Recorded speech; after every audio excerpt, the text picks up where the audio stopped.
پیارے محبوب صلی اللہ علیہ وسلم نے فرمایا الحسن والحسین ریحانتایا فی الدنیا، یہ دنیا میں میری خوشبو ہیں، یہ اور بعض روایات میں ہے یہ جنت کی خوشبو ہیں۔ اگر جنت دنیا میں کسی نے جنت کے کسی پھول کو سونگنا ہو تو وہ حسن اور حسین کو سونگے، یہ جنت کی خوشبو ان کے اندر سے آتی ہے۔ تو یہ وہ اہل بیت ہیں، اور اہل بیت کی بنیاد بھی پھر کس پر ہونی چاہیے؟ تقوی پر، طہارت پر، عبادت پر، جناب نبی کریم صلی اللہ علیہ وسلم کی سیرت پر۔ یہ معیار یہود اور نصارہ کا تھا کہ بھئی ہم اللہ کے محبوب ہیں اور ہم کچھ بھی کرتے رہیں اللہ ہمیں عذاب نہیں دیں گے، نعوذ باللہ، اور اگر عذاب دیں گے تو بہت تھوڑا دیں گے۔ اسلام کا معیار یہ ہے کہ کوئی نسبت، کوئی نسب، کوئی تعلق اس وقت تک انسان کو فائدہ نہیں دے سکتا جب تک کہ وہ مومن نہ ہو اور اپنی زندگی عبادت اور اطاعت میں نہ گزارے۔ آج کل ہمارے ہاں ایسے سید موجود ہیں یا ایسے لوگ کہتے ہیں ہم اہل بیت میں سے ہیں، لیکن ان کے اعمال اور افعال دیکھے جائیں تو شیطان بھی شرما جائے ایسے، اور پھر ہم کہتے نہیں جی یہ تو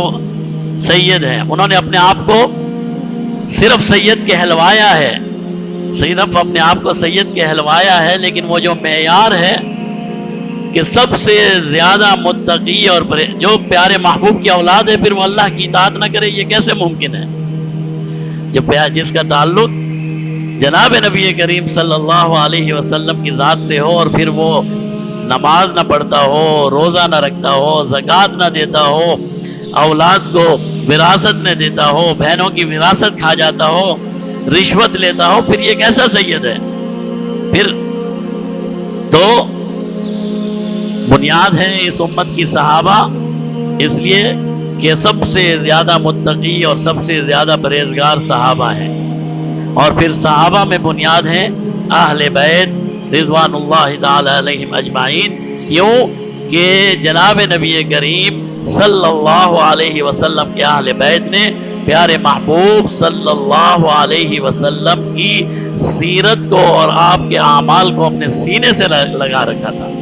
اور پھر اہل بیت کی بنیاد ہے حسن اور حسین۔ حسن اور حسین یہ جنت کے دو شہزادے جنہیں جناب نبی کریم صلی اللہ علیہ وسلم نے خود فرمایا کہ یہ جنت کے نوجوانوں کے سردار ہیں۔ اور حسن اور حسین کی خوش قسمتی، حسن اور حسین کو اللہ نے جو، اور ان کے بہن بھائیوں کو اللہ نے جو مقام عطا کیا، انسان صرف اس پر رشک کر سکتا ہے۔ وہ قسمت کہ ان کی والدہ جنت کی خواتین کی سردار ہیں، ان کے والد مدینۃ العلم ہیں، ان 10 لوگوں میں سے ہیں جنہیں جناب نبی کریم صلی اللہ علیہ وسلم نے دنیا میں ہی جنت کی خوشخبری دے دی، اور سب سے بڑھ کر ان کے نانا وہ خود خاتم النبیین رحمت للعالمین صلی اللہ علیہ وسلم ہیں۔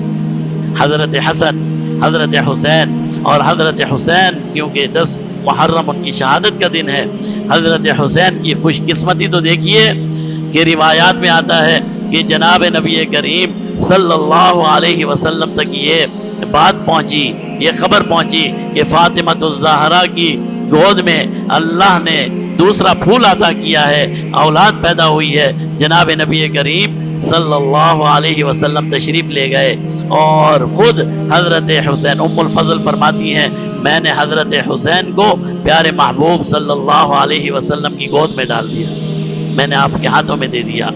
پیارے محبوب صلی اللہ علیہ وسلم نے اپنا